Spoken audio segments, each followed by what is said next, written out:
Apa sih maksudnya yang disampaikan oleh Panji Gumilang dengan mengatakan Rasulullah bersabda dalam Al-Quran? Memang kalau kita baca ilmu tafsir, mufassirul awal adalah Rasulullah. Jadi Rasulullah itu kira-kira orang yang paling punya otoritas untuk memahami teks Al-Quran. Coba perdebatan surat Al-Baqarah ketika Allah menantang orang-orang yang mengatakan Quran ini perkataan redaksi Muhammad. Ayo turun hadirkan satu Quran atau satu ayat aja atau satu surat aja yang semisal Al-Quran. Dan ternyata nggak ada yang mampu untuk menunjukkan bahwa ini bukan bikinan Muhammad. Bahkan Sulaiman Al-Kadzab yang mengaku nabi palsu, atau orang-orang Arab yang ahli tafsir, ahli syair, kemudian kan bikin Quran untuk menandingi surat An-Nas saja kan kacau balau gitu, untuk menunjukkan bahwa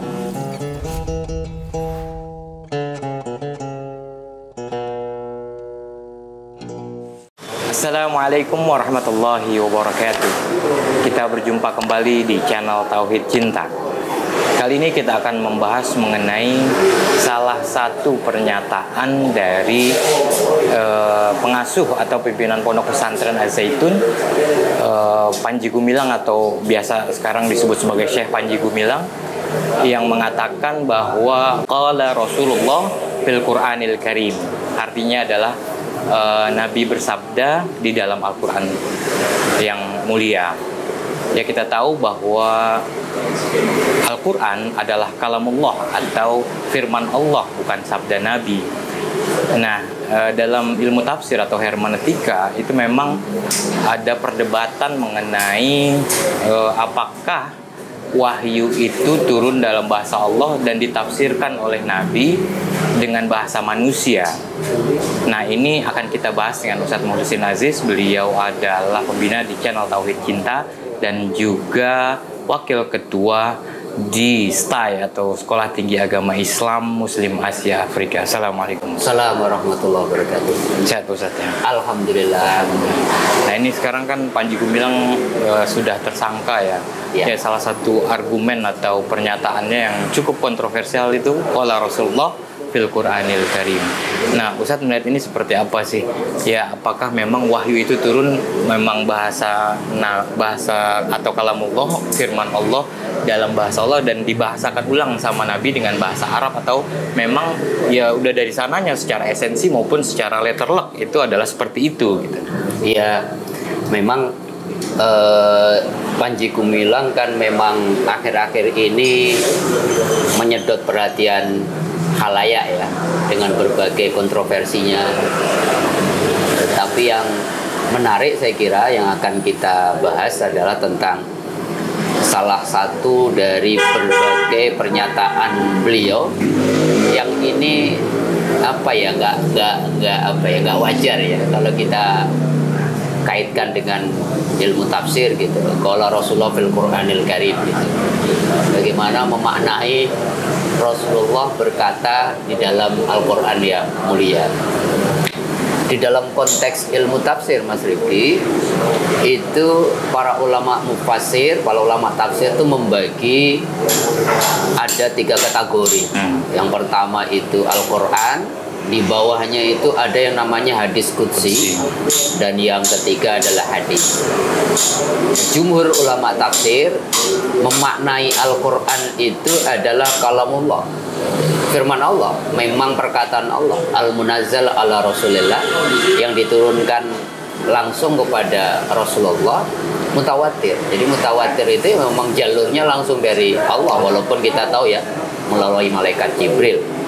Dan yang membedakan biasanya disebutnya adalah al-muta'abbadu bitilawati. Jadi Quran itu selain kalam Allah mutawatir, pasti benar, tetapi dia mendapatkan pahala seseorang yang membacanya. Berbeda apa yang disampaikan oleh Mas Rifki tadi, bahwa ada yang firman Tuhan tetapi kemudian bahasanya itu menggunakan bahasa Rasulullah.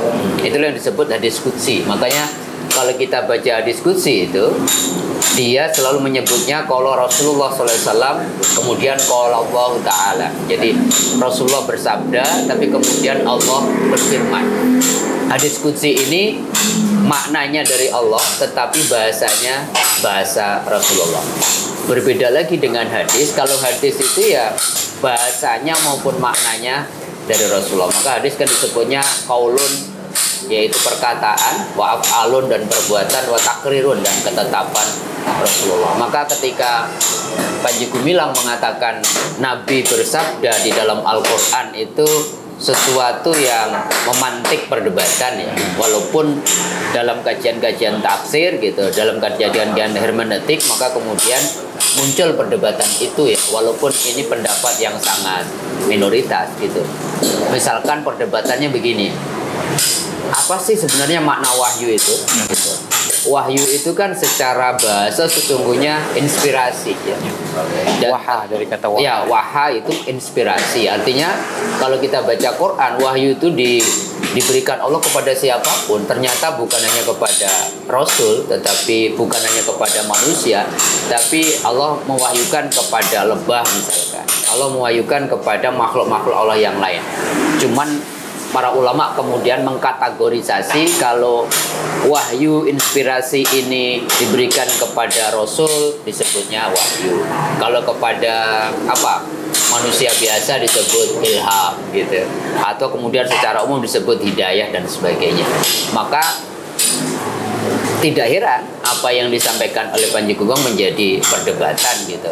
Apa sih maksudnya yang disampaikan oleh Panji Gumilang dengan mengatakan Rasulullah bersabda dalam Al-Quran?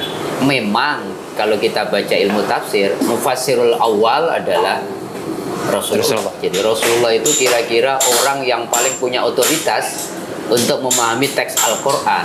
Tapi tidak berarti bahwa kemudian bahasa Al-Quran yang 30 juz 114 surat itu kata-kata Rasulullah.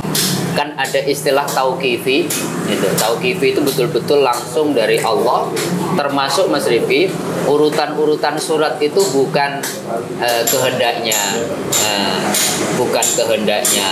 kehendaknya Rasulullah. Maka ketika Jibril menyampaikan wahyu itu selalu mengatakan, Muhammad, ini ayat letakkan di surat sekian, setelah ayat sekian, sebelum ayat sekian di surat sekian. Jadi urutan surat Al-Fatihah sampai An-Nas itu tauqifi, langsung dari Rasulullah, dari Allah, dan bukan kayak semacam istihadnya Rasulullah. Oke. Tapi bahwa kemudian tafsir, ya namanya tafsir kan memang pemahaman. Tapi apakah tafsir kemudian boleh dinaikkan derajatnya menjadi Quran itu sendiri kan menjadi tidak pas. Selama ini kan orang tafsir itu dinaikkan derajatnya mutlak, nggak boleh didebat. Padahal yang namanya tafsir itu ya pasti kemudian relatif. Kira-kira gambarannya seperti itu. Oke, menarik ya tadi ya bahwa Rasulullah adalah mufassir pertama. Ya tapi kalau dilihat dari konteks ini kan misalkan dari Allah itu turun ke malaikatlah yang menyampaikan wahyu kepada Rasulullah. Nah, masalahnya adalah apakah yang turun dari Allah itu berupa esensi atau beserta redaksinya. Jadi seluruh redaksinya adalah pure semuanya dari Allah. Nah, kalau manusia kan mungkin bisa saja salah gitu. Misalkan kalau ada dulu tuh kuis komunikata dulu. Kalau misalkan sini menyampaikan pesan aku minum kopi gitu, terus ke yang orang kedua yang kelima jadi aku minum teh gitu misalkan atau makan kopi gitu segala macam. Nah, Nah, itu secara esensi aja, dan itu artinya sebagai mufassir pertama Rasulullah itu mengambil esensinya dan redaksinya dilakukan atau dibuat dikemas lagi sama Rasulullah menjadi itu gitu, bahasa manusia lah ya. Nah, atau memang ya seluruhnya esensi maupun redaksinya dari Allah. Ya. Kalau kita lihat Mas Rifki, ketika wahyu pertama turun surat Al-Alaq 1-5 itu kan Rasulullah betul-betul mengatakan ma'ana biqori gitu ya. Saya itu nggak bisa baca gitu. Yang kita perdebatkan lah umi atau tidak. Dan kemudian setelah 3 kali kan malaikat Jibril membacakan ayat 1-5 dan kemudian Rasulullah disuruh mengulang-ulang. Dari situ kita boleh simpulkan dan para ulama tafsir menyimpulkan bahwa yang namanya Al-Quran itu redaksinya itu langsung dari Allah. Rasulullah tidak ikut cawe-cawe. Sebab kalau ini kita berikan ruang, orientalis kan muncul itu. Wah, Quran ini bikinan Muhammad. Ini bisa dirubah-rubah sama Muhammad. Itu kan selalu muncul kalau kita belajar tafsir.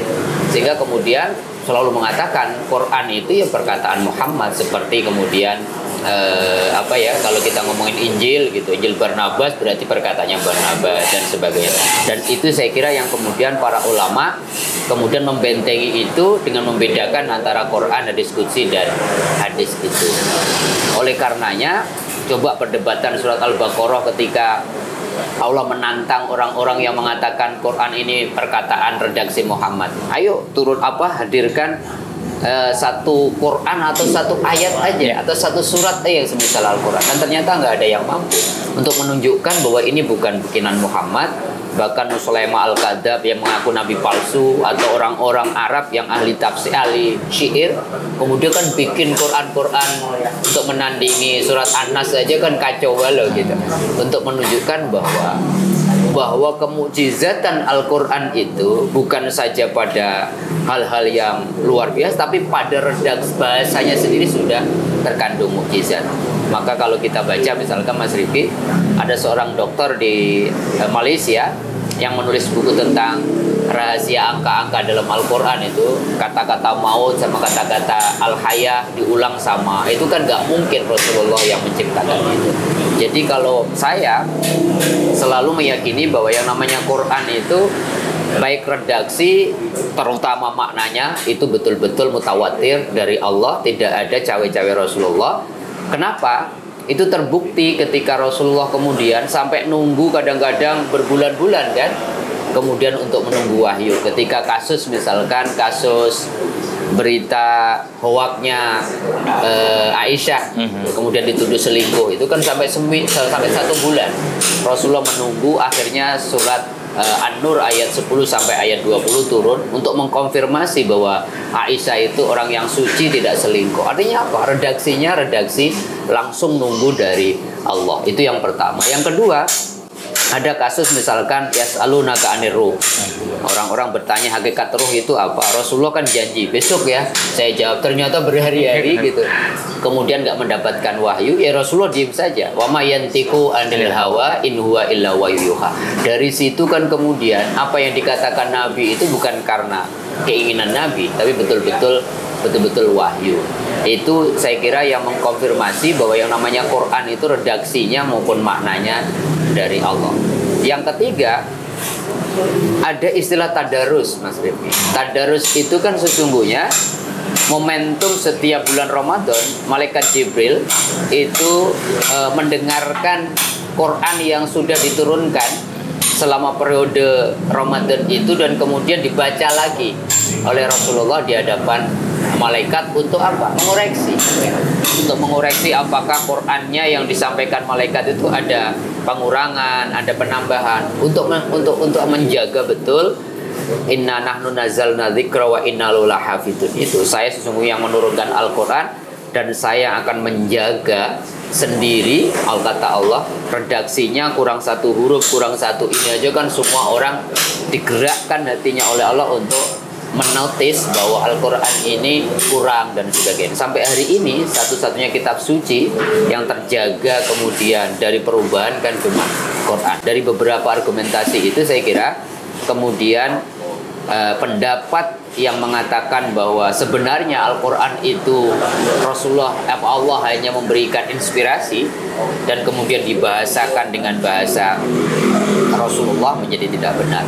Bahwa kemudian bahasa Al-Quran itu kemudian biqadri ukulihim, ya benar, karena bahasa Arab itu adalah bahasa yang bisa dipahami oleh manusia.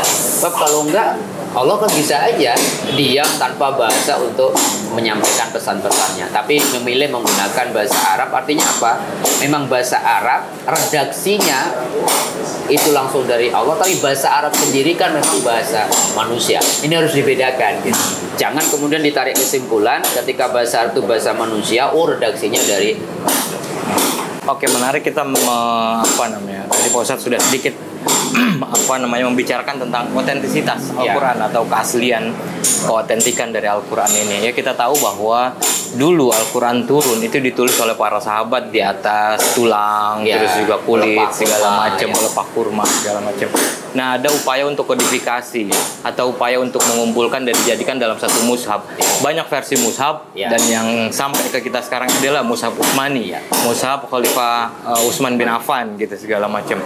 Nah, dari berbagai mushaf itu mana yang otentik dari yang dulu Rasulullah pernah mendapat wahyu dan langsung ditulis itu masalah satu ya, mushaf. Terus yang kedua masalah qiraah gitu misalkan. Itu juga qiraah banyak sekali perbedaan. Misalkan ada yang baca wadduha, ada yang baca wadduhe, segala macam dan banyak lagi perbedaan-perbedaan qiraah. Nah, ini terkait dengan otentisitas ini bagaimana Ustaz? Iya, menarik ya bahwa ketika Rasulullah wafat itu belum ada kodifikasi Al-Qur'an. Belum ada satu buku yang merangkum seluruh isi Al-Qur'an. Karena ya memang kita tahu Quran itu turun mutadarrijan kan, berangsur-angsur selama kerasulan Rasulullah selama 23 tahun kurang lebih itu. Maka ketika Abu Bakar kemudian menjadi khalifah, ada banyak perang, kemudian ada banyak penghafal Quran kemudian gugur menjadi syuhada dalam perang. Sebenarnya yang mengusulkan awal kan Umar bin Khattab gitu pada waktu Khalifah Abu Bakar, tapi Khalifah Abu Bakar tidak berkenan dengan usul itu dengan mengatakan, janganlah engkau mengusulkan sesuatu yang saya melihat Rasulullah tidak pernah melakukannya. Walaupun argumentasi Umar waktu itu sangat rasional. Ini kalau Quran tidak ditulis, kemudian diandalkan penjagaannya dengan hafalan orang-orang yang hafal Quran, kalau mereka meninggalkan hilang. Sampai kemudian kita tahu Abu Bakar cuma 2 tahun, Umar gak sempat mewujudkan kodifikasi Al-Quran karena fokus ekspansi Islam sampai luar biasa 10 tahun. Nah, ketika zaman Umar 10 tahun Islam sudah menyebar kemana-mana, tidak hanya orang Arab tapi orang-orang Ajam ya, orang-orang non Arab, timbul masalah. Pertama masalah bahasa qiraah Quran. Kemudian timbul masalah kok Quran ini di satu sisi cuman ada yang punya 5 juz, yang punya segala macam. Dari problem-problem itu maka kemudian kita tahu Utsman membentuk tim khusus yang diketuai oleh Zaid bin Sabit, sekretaris Nabi. Kemudian dibentuklah, menarik Mas Rifki, kalau kita baca sejarah kodifikasi Al-Quran kan ketat sekali gitu, sehingga terjaga betul Al-Quran. Bayangin tidak semua orang, misalkan Mas Rifki datang ke panitia 6 itu, saya punya bacaan ini 2 juz gitu, kalau nggak ada orang lain menyetor yang sama nggak akan diterima. Jadi setelah ada orang yang menyetor yang sama, dikonfirmasi bacaannya sama, ditulis oleh tim 6 itu, baru kemudian Quran yang disetor oleh orang itu dibakar. Hafsah kemudian setor, Aisyah setor, semuanya, sampai kemudian terkumpullah 114 surat itu, dan seluruh Quran yang ada di pelepah kurma yang ada di masing-masing sahabat dengan parsial itu dibakar. Dibikinlah 6 Al-Quran yang kita kenal dengan mushaf Utsmani, dan kemudian dikirimkan ke kayak semacam pusat-pusat peradaban Islam yang besar ya, ke Mekah, ke Madinah, ke Kufah, ke Basrah gitu ya, ke Mesir. Dan yang menarik Mas Rifki, pertanyaan tentang qiraah tadi, timbul perdebatan kan, kok di sini bacaannya begini, di sebelah karena sana dulu itu waktu kodifikasi tidak ada fathah, titik ya, nah itu yang bid'ah lagi gitu. Sehingga kemudian ketika ada kodifikasi, dibikin Al-Quran 5 buah, ketika dikirim ke masing-masing pusat peradaban Islam itu dikirimkan sekaligus pengajar Al-Qurannya, sehingga problem-problem perbedaan cara baca itu bisa teratasi.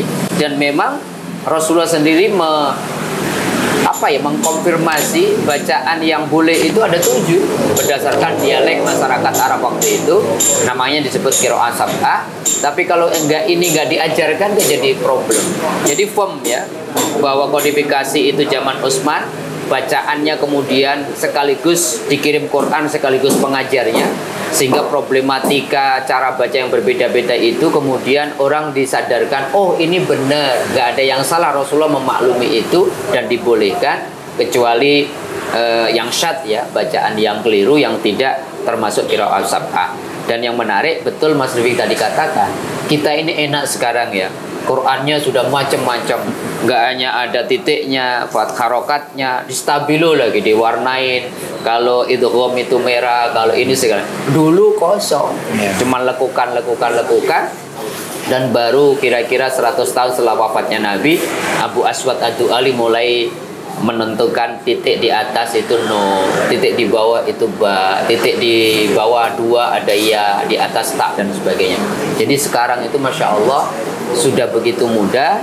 Makanya kita disuruh baca Quran karena Allah terus menggerakkan orang-orang untuk menemukan metode-metode untuk memudahkan baca Al-Quran. Jadi kesimpulannya apa? Terkonfirmasi sudah bahwa Al-Quran yang sampai hari ini adalah Al-Quran yang juga diterima Rasulullah dari Malaikat Jibril, tidak ada perubahan sedikit. Oke, terima kasih Ustaz, luar biasa pembahasan kita ya. Ya, semoga bermanfaat buat kita semua. Intinya adalah bahwa seperti sering kita dengar ya, kalau Allah Ta'ala fil Qur'anil Karim atau fil Qur'anil Azim wa huwa asdaqul qailin, firman Allah adalah sebaik-baik atau sebenar-benarnya perkataan atau sebenar-benarnya firman. Ya, intinya adalah bahwa jangan sampai Al-Quran cuma berdiam diri. Ya, perlu kita baca terus, kita tadarusi, kita pahami. Dan itu bagian dari menjaga Al-Quran. Itu bagian dari menjaga Al-Quran, menjaga otentisitas Al-Quran, dan juga kontekstualisasi, ditafsirkan ulang untuk bagaimana bisa relevan, solehun di kulli zaman wal makan, bisa relevan di tiap masa dan tiap zaman dan di tiap waktu. Terima kasih atas partisipasinya. Mohon maaf atas segala kurangan. Wallahul muwaffiq ila aqwamit thoriq. Wassalamualaikum warahmatullahi wabarakatuh.